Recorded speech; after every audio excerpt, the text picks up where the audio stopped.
जब कलयुग 5500 वर्ष बीत जाएगा तब मैं अपना दास भेजूंगा, उसको पूर्ण ज्ञान दूंगा। वैसे तो भगवान ने कहा था मैं स्वयं आऊँगा 12वें पंथ में, गरीबदास वाले पंथ में। परमात्मा नहीं आए तो दास को भेज दिया, वो कंप्लीट स्पिरिचुअल नॉलेज और पूरी पावर दे के उस परमात्मा ने।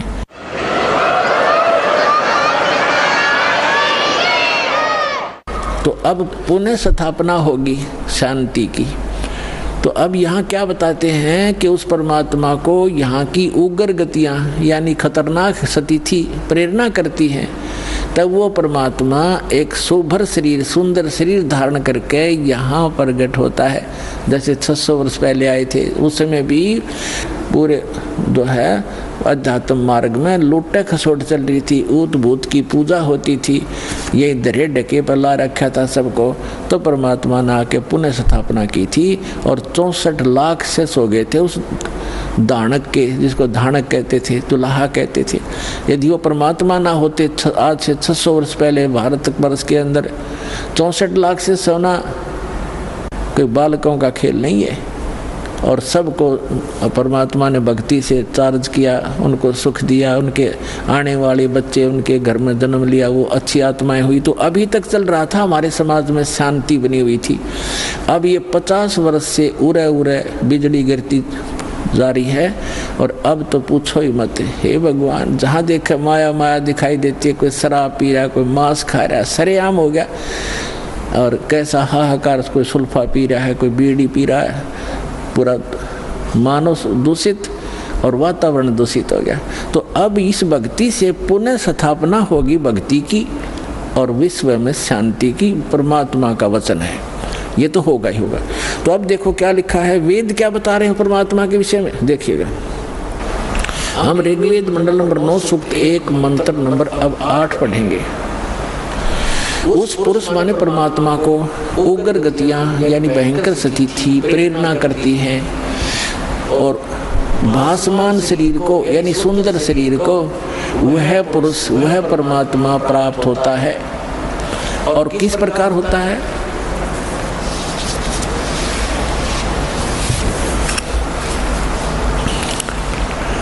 अब यहाँ लिखा है कि जिसमें उस शरीर, वो परमात्मा 3 प्रकार से दूसरों का वारण यानी कल्याण करने के लिए मधुमेह शरीर मिलता है उस परमात्मा को। वो परमात्मा ये समझो 3 प्रकार दूसरों का पालन करने के लिए, धारण पोषण करने के लिए, कल्याण करने के लिए 3 प्रकार का शरीर धारण करते हैं, 3 प्रकार से।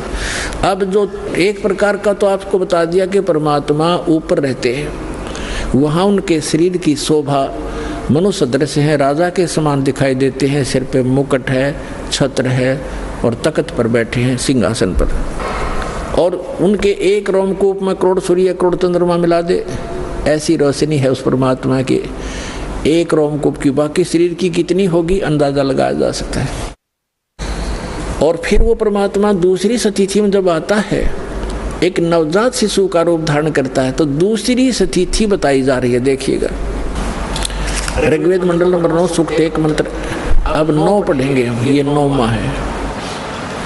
इसमें लिखा है कि अभी इमम अधन्या उत्सनंती धेनव, धेनु माने गाय, शिशु माने बालक रूपधारी, सो माने परमात्मा, इंद्राय पातवे। इसका अर्थ है इमम माने उस, सोम माने परमात्मा, पुरुष माने परमात्मा को, पुरुष माने परमात्मा, क्योंकि इन्होंने यहाँ सोम माने परमात्मा होता है।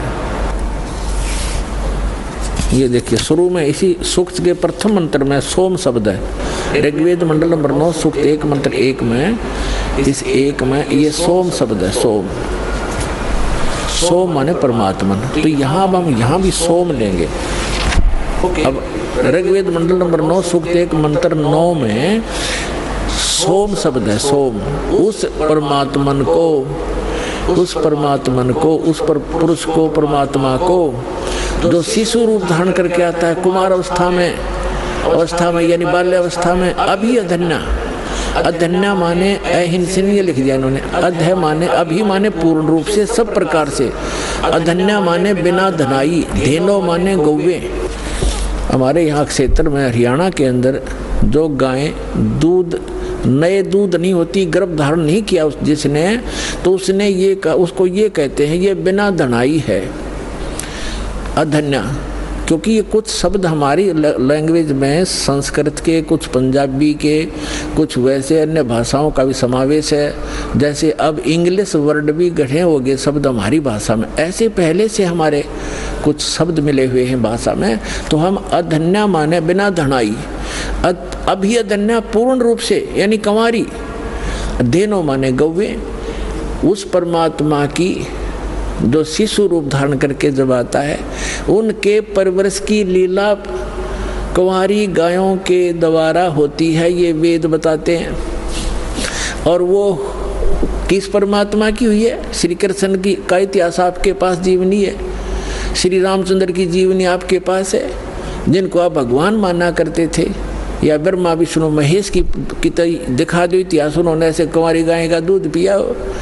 तो who is God? Kabir is God. और कौन कबीर? जो काशी में आए थे, धानक जुलाहा। अब देखो हम ये पढ़ रहे हैं ऋग्वेद मंडल नंबर 9 सूक्त 1 मंत्र 9 में, उस परमेश्वर को जो शिशु रूप धारण करके आता है, अभी अधन्या, इसको हम पढ़ेंगे कंवारी, अभी अधन्या कंवारी, धेनो माने गौवे, गायें तृप्त करती हैं, उसका पालन करती है। पालन की लीला कंवारी गायों के द्वारा होती है। और ये किस परमात्मा की हुई? कबीर गौड की। आपको कबीर सागर से प्रमाणित कर दिया था। और जिन महापुरुषों ने परमात्मा मिले और सचखंड लेकर गए, जिनको परमात्मा मिला, उनमें कौन कौन है? आदरणीय धर्मदास साहिब जी, आदरणीय मुलुकदास साहिब जी, आदरणीय नानक साहिब जी, आदरणीय दादू साहिब जी, आदरणीय गरीबदास साहिब जी, गांव छुड़ानी जिला झज्जर हरियाणा वाले, आदरणीय श्री गीसा दास साहिब जी, गांव खेखड़ा जिला मेरठ उत्तर प्रदेश वाले, और आदरणीय स्वामी रामानंद जी जो ब्राह्मण थे, 104 वर्ष के हो गए थे, परमात्मा उसमें 5 वर्ष के थे। 99 वर्ष की एज के अंदर डिफरेंस था। कबीर साहब 4 वर्ष की लीला में शरीर में थे जब शिशु रूप धारण करके प्रकट हुए थे, और 104 वर्ष के उस विद्वान पुरुष के छक्के छुड़ा दिए परमात्मा ने ज्ञान के अंदर। तब उसने कहा था कि मैं जब मानूंगा, मैं अंदर समाधि लगाता हूँ, मैं समाधि में आपके दर्शन कर लूँ। तो परमात्मा ने समाधि लगवाई उसकी, फिर लेके गए ऊपर सचखंड में। वो वहाँ देखा वास्तविक एक काल ने धोखा देने के लिए यहाँ पर स्वर्ग बना रखे और यहाँ की 4 मुक्तियां बता रखी हैं। चारों मुक्ति का भी समय सीमित है। ब्रह्मलोक में गए हुए प्राणी भी वापस जन्म मृत्यु में आते हैं, और केवल उस अमर लोक में शाश्वत स्थान में गए हुए प्राणी फिर कभी लौट कर संसार में नहीं आते। तो उसकी नकल करवा रखी इस काल ने। नकली सतलोक, अलखलोक, अगम और अकय लोक, अनामी लोक तक की रचना ब्रह्मलोक में करवा रखी है इसने, ताकि ये जीव भ्रमित होकर मेरे जाल में फंसे रहें। अब समर्थ आते हैं, उनका ज्ञान समर्थ होता है, उनका काम भी समर्थ होता है, उनकी हर गति समर्थ होती है। तो उस परमात्मा का ज्ञान अनमोल है, उसमें कोई त्रुटि नहीं है, और उनकी जो भक्ति विधि वो भी कंप्लीट है। और साधक भी यदि श्रद्धा से करेगा तो वो भी पूर्ण लाभ प्राप्त कर सकता है। अब ये स्पष्ट हो गया कि जिस परमात्मा की महिमा वेद सुनाते हैं वो परमात्मा है, वो कंप्लीट गॉड है, वो पूर्ण परमात्मा है। और वो लीला क्या करता है ये भी वेद बताते हैं। एक तो लीला बता दी कि वो परमात्मा जब शिशु रूप धारण करके आता है उसकी परवरिश की लीला कंवारी गायों से होती है। अब दूसरा ये है कि वो परमात्मा ऊपर रहता है सतलोक में। सतलोक में जिसे अविनाशी लोग कहते हैं, शाश्वत स्थान कहते हैं, वहां रहता है और वहां से गति करके आता है। और यही वो महापुरुष बताते हैं जिनको भगवान मिले। जैसे आदरणीय रामानंद जी ने कहा कि दोहू ठोर है एक तू, भया एक से दो, गरीबदास हम कारणे तुम आए हो मगजो।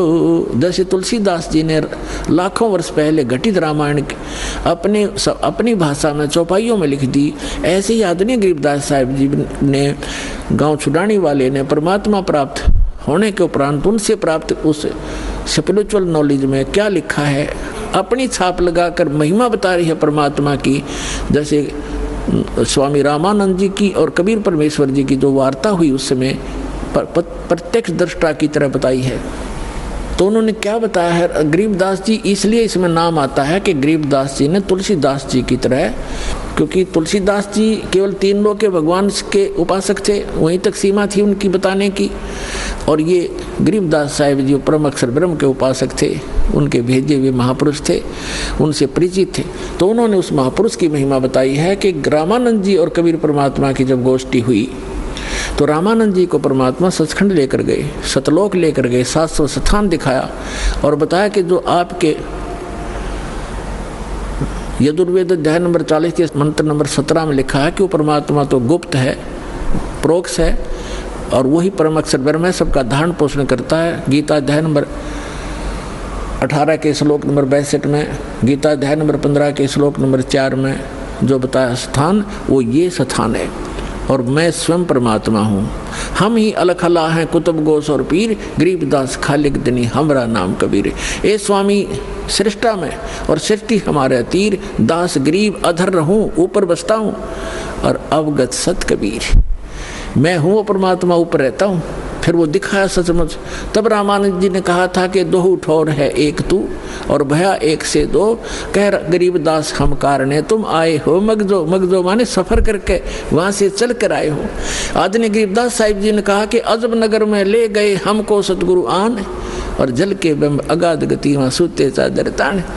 गरीबदास साहिब जी ने कहा कि अलल पंख अनुराग है सुन मंडल रह थीर, सुन में रहते हैं परमात्मा सथिर, और दास गरीब उधारिया मुझे सतगुरु मिले कबीर। अनंत कोट ब्रह्मांड का एक रति निबार, और सतगुरु पुरुष कबीर हैं ये कुल के सिरजनहार। हम सुल्तानी नानक तारे दादू को उपदेश दिया, जात जुलाहा भेद नहीं पाया, वो काशी माए कबीर हुआ।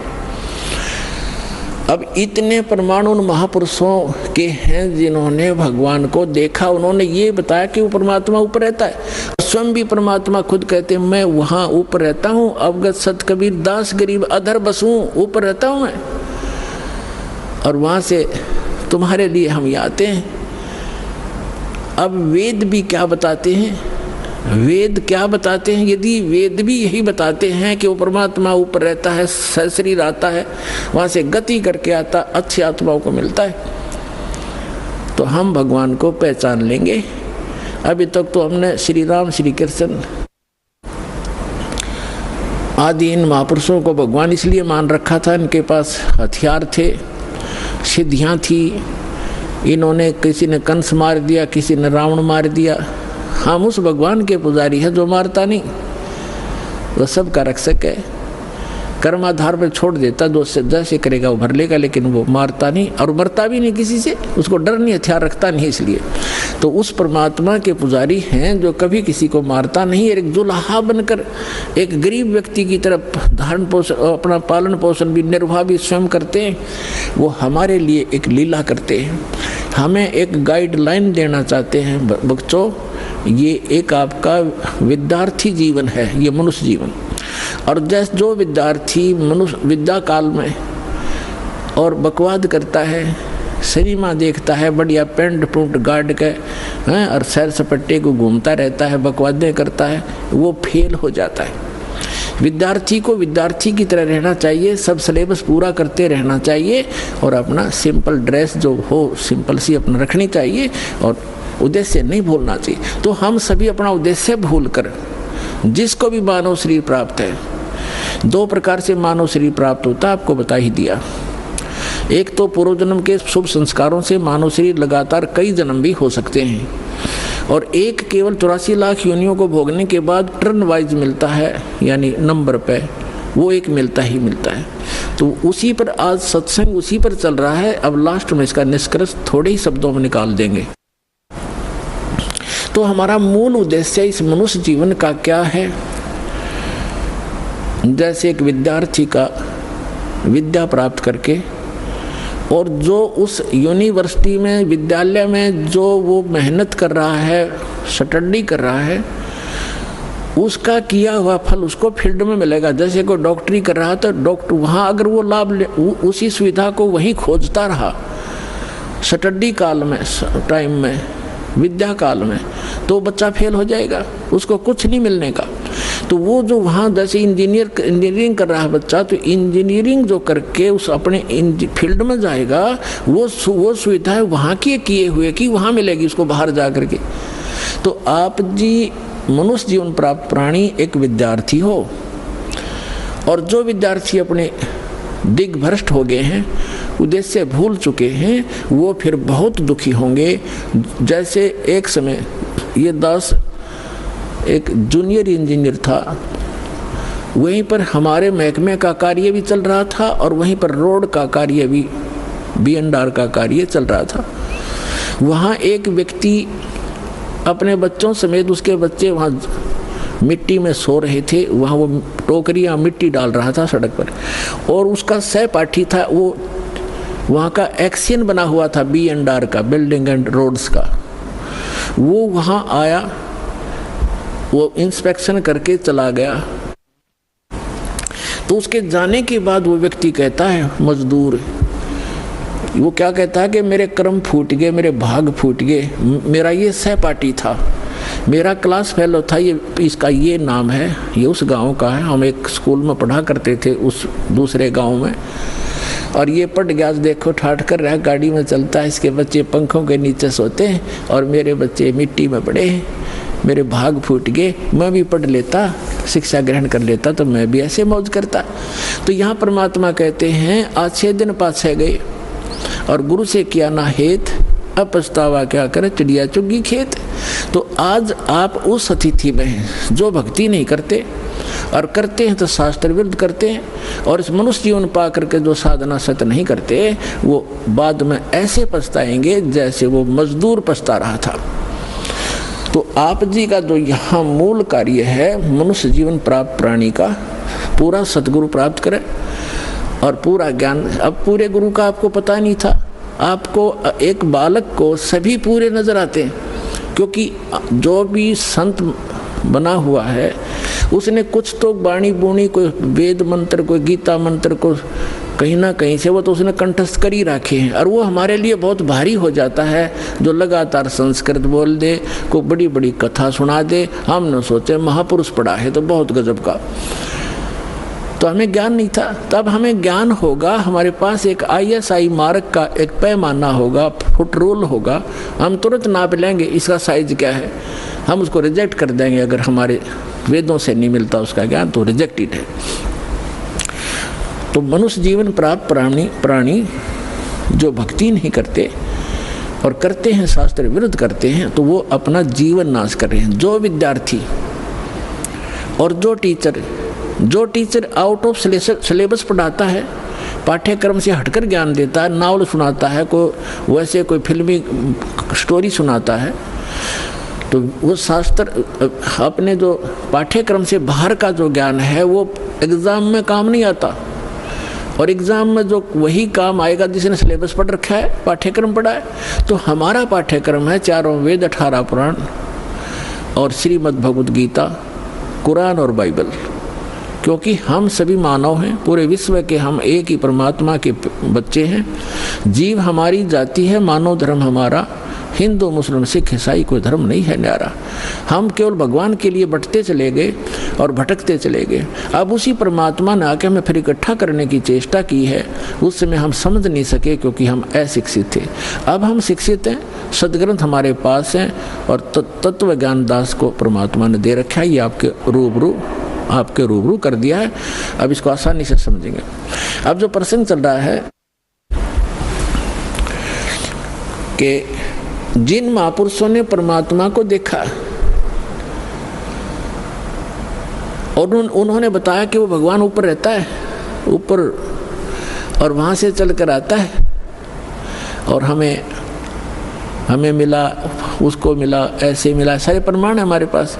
अब वेद क्या बताते उस परमात्मा के बारे में, वो क्या लीला करता है, यदि वेदों में भी वही प्रमाण मिल जाता है जो उन महापुरुषों को मिला जिन्होंने बताया कि मुझे भगवान मिले परमात्मा और सचखंड लेकर गए, मुझे वापस छोड़ा, वो है परम अक्षर ब्रह्म, वो कंप्लीट गॉड है। और उसी वैसी ही लीला वेद बताते हैं, तो आप अपने आप समझ में आ जाना चाहिए।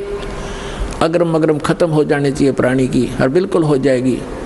और कहते हैं आँखों देख कर भी जो नहीं मानता, जान बूझ साची तजय और करे झूठ तने, ताकि संगत है प्रभु स्वप्न में बिना दी। इसे नालायक आदमी तो कहते स्वप्ने में भी नहीं मिला, जो आंखों प्रमाण देख कर फिर बकवास करता है, झूठ बोलता है, रामपाल ये करता है, कहाँ लिखा दिखाने लग रहा मैं।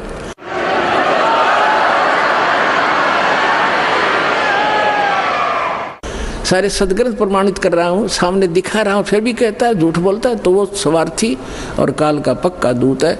उस व्यक्ति का मुंह नहीं लगना चाहिए, उसकी बात नहीं सुननी चाहिए अपने सफल होने के लिए।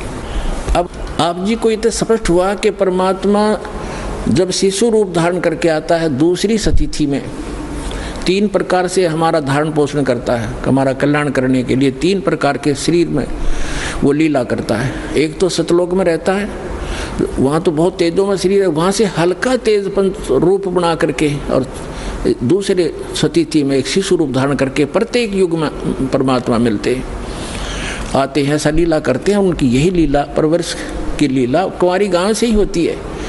और तीसरी स्थिति में वो महात्मा साधु संत का रूप बना के कभी भी कहीं प्रकट हो जाते हैं और अपनी अच्छी आत्माओं को मिलते हैं, उनको ज्ञान समझाते हैं।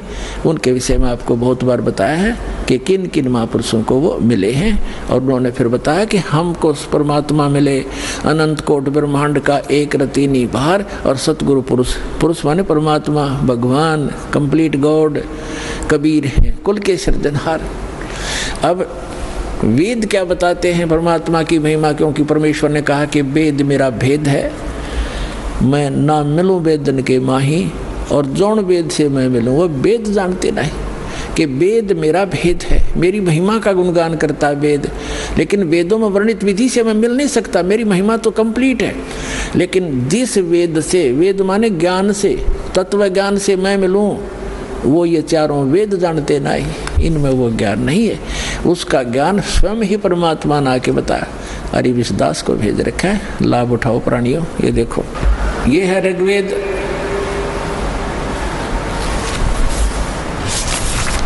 अब देखो कमाल की बात है, ये स्वयं आर्य समाज के व्यक्ति, ये कहाँ से प्रकाशित है? सर्वदेशी कार्य प्रतिनिधि सभा, महर्षि दान भवन, रामलीला मैदान, नई दिल्ली से। ये कौन इसके भाषा, आर्य भाषा ये मुद्रक है। कमाल की बात है कि जो व्यक्ति परमात्मा को निराकार बताते हैं कि वेदों में निराकार लिखा, वो अनुवाद कर रहे हैं। कैसी अद्भुत लीला उस परम पिता की पुण्यात्माओं आप पर रहम कर रखा है। यदि इन वेदों में ये ना लिख रखा होता, अनुवाद नहीं कर रखा होता इन्हीं के द्वारा, तो ये कभी भी आपको ऊपर नहीं आने देते कि रामपाल दास साची कह रहा है। लेकिन वो तो अन्य प्रमाण बहुत से देता दास, और भगवान जो लीला करता वो करके दिखाते, प्रमाणित हो जाता। लेकिन और ज़्यादा समय लग जाता, ये भ्रमित करने वालों का दाव लगा रहता। अब इनका दाव कति समाप्त हो गया। इन्होंने अपने कर कमल से अनुवाद कर रखा। अनुवाद सही है, उनकी सोच गलत है, उनका अनुभव गलत है। महर्षि दानंद ने सत्यार प्रकाश नामक एक पुस्तक का निर्माण किया है, रचना की है। उसमें उन्होंने स्पष्ट लिखा है कि मैंने इस पुस्तक का निर्माण वेदों अनुसार किया है, वेदों के प्रमाणों को हल्का सरल करके लिखा है। और उसमें स्पष्ट है कि वेदों के विपरीत ज्ञान है सारा।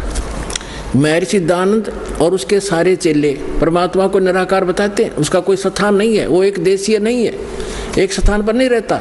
और देख वेद क्या बताते हैं, वो एक देशीय है, भवनों के सब लोकों के ऊपर के स्थान पर रहता है, और वहाँ विराजमान है, धूलोक के तीसरे पृष्ठ पर रहता है, एक देशीय है। तो ये महर्षि दानंद का कंप्लीटली अज्ञानी आदमी था पूर्ण रूप से, और उसी अज्ञान के आधार से उनके द्वारा भ्रमित आर्य समाज है। दास का उद्देश्य किसी की निंदा करना नहीं, केवल आपको सही दिशा देना उद्देश्य रखता हूँ कि आपके समझ में आया नहीं, ना इन ऋषि महर्षि इन ब्राह्मणों का समझ में आया।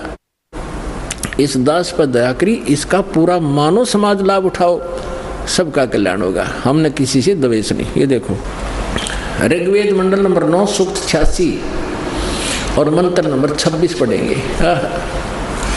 इसमें लिखा है कि यज्ञ करने वाले यजमानों के लिए परमात्मा, यज्ञ माने धार्मिक अनुष्ठान करने वाले, यजमान माने भक्त, साधना करने वाले साधकों के लिए परमात्मा